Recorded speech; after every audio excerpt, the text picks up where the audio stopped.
Hello everyone, and today I'm going to show you how to play on the server as an adventurer. Now, as opposed to my previous video, this one isn't going to be too heavily edited, and it's going to be more of a general playthrough with me up until level 10, when we're going to choose a specialization in our class between Swordsman and Sorcerer. So let's get started. To start off, we're going to go and talk to the NPC and select the first option twice. That'll complete our first quest and give us some starter items.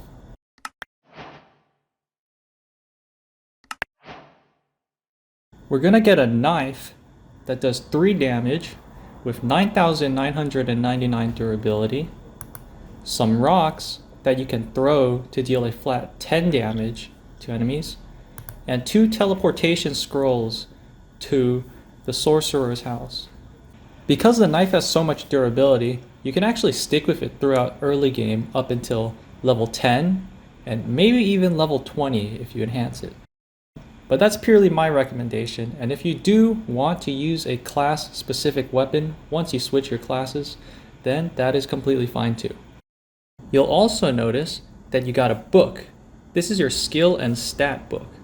If you right click the book, it'll open up the stat menu where you can allocate your stat points to one of the 5 following stats. At level 1, you start with 9 stat points, and as you level up, you will gain more. The first stat is physical strength. For each point that you add to this stat, it'll increase the healing you receive by 0.5%, and it'll increase your health by 1 point. Next up is mana. For each point you allocate to this stat, it'll increase your mana by 1 point, and also increase your mana regeneration speed by 2.5%. The third stat is wisdom. Each point here reduces your skills cooldowns by 0.15%. Next we have agility. Each point in agility increases your movement speed by 0.2%. Last is strength. Each point here will reduce the knockback you take by 1%. In addition to these benefits, some skills scale off of the amount of stat points you allocate to specific stats, so keep an eye out for that. If you left click the book, you'll open up the skill menu where you can allocate skill points to unlock and upgrade various skills. You start with 1 skill point at level 1, and as usual, you get more as you level up. You can actually check on the right side of your screen how many skill points you have free, because it'll be next to the letters SP. Left clicking allocates a skill point, and right clicking takes away the skill point, so you can freely edit your loadout as you please. The first skill we'll have access to is the dodge skill. When you activate this skill, you'll roll in the direction you're facing. If you're a sorcerer, the cooldown and mana cost of this ability will increase. If you're a swordsman, the cooldown will decrease. We can see from the text that this ability requires you to be level 1, it requires 1 skill point to level up, and has a mana cost of 2 and a cooldown of 4 seconds.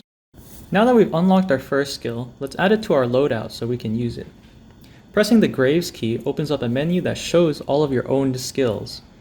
And after that, you simply click on the skill you want and drop it in the bar. Each slot in the bar corresponds to its own hotkey, and you can change which hotkey each slot has by going into your escape menu under Controls and then searching Skill. Alright, now we're all set up. So, where do we go to level up? Let's take a look at the map. You can press J to open up a larger image of the minimap, which maps out places that you have explored. I've already explored the city, so my map is more or less complete. There's 2 main locations for leveling up for beginners. The first is the farm on the west side of the village. Mob spawn rate is quite high there, and there is good visibility, so you can easily track down and hunt the mobs that spawn. As well as it being close to spawn, so if you do die, you can make your way back extremely quickly. The second location is a bit further out. You can get there by leaving the human village through the east gate. Follow along the path, and once you get to the river, you're there. Leveling up in this location is a little bit slower, but it is safer because you get a resistance and regeneration effect while you're there. Scattered around the human village are rickshaws. You can talk to the NPC to unlock each rickshaw, and they're essentially teleport points that you can use to fast travel around the human village. Before I go to the first farming spot, let's get some necessities, like food. The easiest food that we have access to is going to be bananas. If we head down the main path in the human village, we can find the banana shrine. And the priest will give you a stack of bananas. Bananas aren't that great of a food. However, this is free. And you can come back here from time to time whenever you need food. While I'm running to one of the farming spots, I'd like to talk about deaths. Whenever you die, you lose 20% of the XP that it takes for you to reach the next level. However, you will never level down. So if I were to die and I was halfway to level 2, I would lose 20% of my XP bar on death. But when that XP bar reaches 0, I do not go to the previous level. Because of this, in order to not lose your progress, I recommend as a low-level player that you invest all your stat points into physical strength to increase your health. I actually mentioned before that you were supposed to follow along the path, and as it turns out, I am not following along the path. And that's my mistake, because actually, I'm following the route for one of the quests, the daily quests, which is escorting visitors to the Hakure Shrine, in which you can visit Kendo and Mistia Izakaya to gain additional rewards for the quest. But I'll head back to the path now. When you arrive at the location, the first thing you'll see is a giant Kedama. Don't worry, he's friendly. He's the only friendly one. If you see another one, that one's not friendly. And if you look at the top right of your screen, you'll notice 2 potion effects: resistance and regeneration. These will help you as you level up to make sure you don't die. Killing fairies and the Kedama drop various loot items. Do not throw them away. They are not junk items, and you will find that you need a lot of these items in late game for sorcerers. Additionally, these balls of fluff can be used to craft items to strengthen your armor, or craft cloth, which is used to make fashion items such as kimonos. If you are strapped for cash, however, there is a repeatable quest at the human village with the clothing store proprietress, at which you can sell these balls of fluff for money. With that money, you can buy various things, such as food from the canteen in the human village, which is going to be a lot better than the free bananas that you get. Along the river, sometimes there will be chests. You can right-click the chest, and sometimes it will give you money. If it doesn't give you money, you might not be too happy. I'm gonna head back so I can show you the other farming spot now.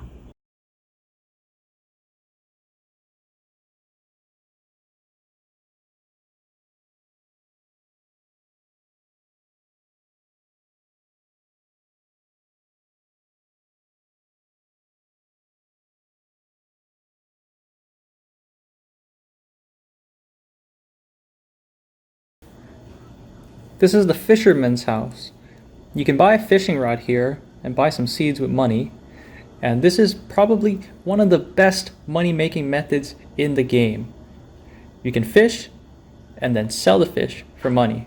In the early levels, when your fishing skill is low, you lose money. However, once you level up that skill past around level 4, then you start to see profits. And I mean big profits. This is a warehouse. If you right-click the gap, it'll open up this tiny inventory with which you can store items in. To access this inventory, a prerequisite quest is needed to be completed. This is the bank. You can deposit and store money here by left-clicking or right-clicking the shulker boxes. Additionally, if you have human village vouchers, which are received when you complete daily quests, you can trade them here for money. Walking along, it looks like we've come across another rickshaw. Don't forget to talk to him because it unlocks this point. For reference, this is the south gate, and this is the blacksmith. Generally, when you're low level, you do want to stay away from fairies because they're going to do a lot of damage and are quite hard to kill. However, you can time your movement skill to dash in after their barrage ends, get a quick hit, run out, rinse and repeat. Just be careful when you're facing more than one fairy because that's when things get tough. But for now, I don't have any damaging skills, so I need to level up. I'm just going to stick to killing these Kedamas. And look at that, we've reached level 2. First off, I'm going to allocate that additional skill point I got to physical strength, so I can get 1 more point of health. And I'm going to unlock my second skill, my first damaging skill. This skill requires you to be level 2. It takes 1 skill point, has a mana cost of 2 and a cooldown of 2 seconds.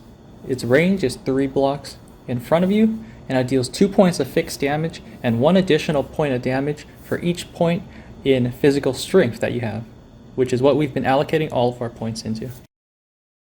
Well, would you look at that? If you notice at the top of our screen, there is a red health bar. That means a mini boss has spawned in the world. And if you look to the right, well, there he is, Giant Kedama. I'm pretty sure he can one-shot me, so I'm just gonna let him be for now. He has a fairly simple attack pattern, however. It's mainly a jump in the air, and then when he stomps, it deals damage in an AoE. Our third skill requires a level 3, 1 skill point, has a mana cost of 9, and a cooldown of 9 seconds. It deals damage in a 3-block cone in front of you, 5 points of fixed damage, and 3 additional points of damage for each point in physical strength that you have allocated. Now we've come across a variant of the Kedama, which looks like stone. I recommend killing these whenever you come across them, because they drop useful things like stones, which you can throw, unprocessed ore, which is necessary to forge weapons and armor for the swordsman, and some P points, which is also useful for the swordsman. Oh gosh, it's the big bat. The big bat is a mini boss that spawns in your proximity randomly, and if you look in chat, there was a red message to notify you that it has spawned. The big bat's attack patterns is he unleashes a barrage of danmaku when you're far away, and when you get close, he can grab you and deal physical damage. Oh right, I forgot to mention this before, but if you want to zoom in, just press the C key. Since I'm just farming right now, why don't I go over what we do once we hit level 10 and pick our class specializations. We can choose between Swordsman or Sorcerer. The Swordsman class generally is tankier, but has higher sustained DPS, as opposed to the Magician, which has access to range, but is going to be squishier and has more of a burst. In general, picking your class mostly comes down to preference. However, if you do want to make the game as easy as possible, I recommend Sorcerer. Early game until end game, the investment in the class is lower than Swordsman, and you have access to range, which means that you can more or less safe spot difficult monsters and bosses that you come across. Unlike Swordsman, which requires you to be in melee range, from which you're going to be tanking a lot of danmaku hits and melee hits. But as always, this game isn't too difficult, and it's simply something that makes your life easier. If you want to play a class, you can play it. Everything is viable. Now that I hit level 10, I'm going to go back to spawn. In the human village, there is a Kendo dojo where you can change your class to Swordsman. Since that's the closest, I'm going to show you where that is first. From the south gate of the human village, it's as simple as taking the main road to pass the canal, making a left turn, and then you will see it. Alternatively, we can take the rickshaw and teleport to a closer location. All we need to do is turn around, and the dojo is to our right. Let's head inside. And there's the NPC. Once you talk to him, you can select the first option, and your class will be changed to Swordsman. I'm not going to choose Swordsman. I'm planning on picking Sorcerer, simply because that is the class I'm more familiar with. However, when you do change your class, you will get a starter weapon. For the Swordsman, your starter weapon can actually be upgraded into your endgame weapon. So don't throw that away and don't lose it. Opening up the map again, we can look for the Sorcerer's house. It's quite the walk, so we can take the metro to the Garden of the Sun station, or we could use our teleportation scrolls, which we got when we first talked to the NPC to become an RPG player. I'm going to use the teleportation scroll since I already have one, but I will show you how to use the metro if you do want to take that. It's right here by the south gate of the human village. If you look at the map, you can go to the human village station. You can take the green line towards the southern border, which will take you to the Garden of the Sun station. And once you get to the Garden of the Sun station, there is a path that takes you to the Sorcerer's house. If you end up at the East Gate station, you'll have to take the purple line to Muonzuka, and then take the yellow line to the Garden of the Sun.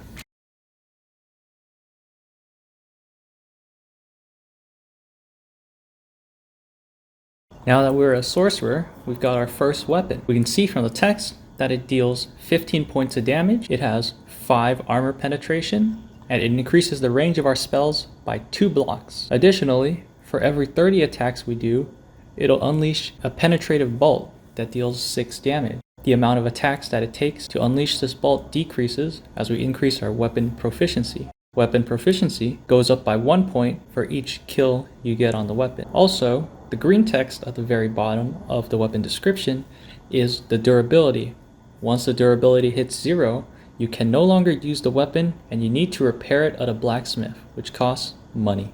Let's open up our skill book once again. You'll notice all of a sudden we have a lot of different pages and different skills. These skills are color-coded and correspond to various elements.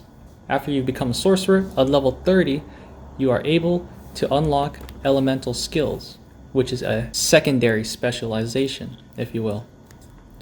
You can only use one element at a time, but you can unlock all 5 and then pick or swap between them freely. To unlock each of these elements, you have to do a quest specific to each element. When you're level 30 and you're ready to do these quests, you have to talk to the sorceress and then go upstairs and right-click these balls, which correspond to the various elements, and they will assign you the quest. One exception to the mutually exclusive rule for elemental spells is going to be spells that are purple. Those are your general spells, and you'll have access to them regardless of which element you choose. The first sorcerer skill we unlock is Magic Missile. It has a cooldown of 6 seconds and a mana cost of 15. We can see that it deals an additional 0.5 damage for each point in wisdom that we have, and it deals 1 times our weapon damage.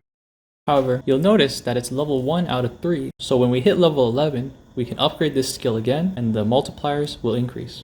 Before I finish off the video, I would like to go over one extremely useful skill. Double jump is a skill that can be activated twice. Press it once, launches you in the air. Press it again, it'll launch you in the air twice, and then go on cooldown. Most importantly, however, is that this skill negates fall damage. So if you're about to take a big fall, right before you hit the ground, you can activate the skill and safely land without taking any fall damage whatsoever. And with that, you've cleared the early levels, 1 through 10, you've unlocked your class, and you're ready to continue on into the game. There's a number of things that I may have forgotten to mention in the video, or I didn't have enough time to talk about, as well as where do we go from here. For all of these questions, I highly recommend visiting the wiki. You can use Google Translate to translate it into English, and it is still largely readable and has all the information you need to get into endgame. As always, thanks for watching, and I hope to see you around on the server.